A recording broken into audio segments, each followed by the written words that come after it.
नमस्कार.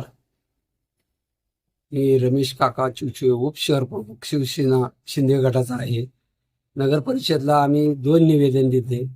ज्या मेगा मंडळावर शिवसेनेच्या वतीनं ज्या मेगा मंडळातील थर्मस लाईट काही दिवसापासून बंद होती व येणाऱ्या भाविकांसाठी त्रास होत होता, त्याला आम्ही ती निवेदन दिले. 2 दिवसात तात्काळ त्याची कारवाई करून चालू केलेलं आहे.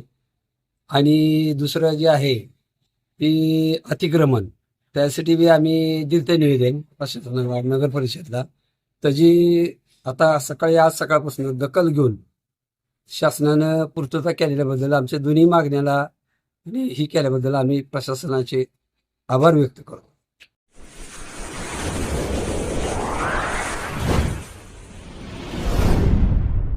वीर महाराष्ट्र न्यूज चॅनलला लाईक आणि सबस्क्राईब करा. धन्यवाद.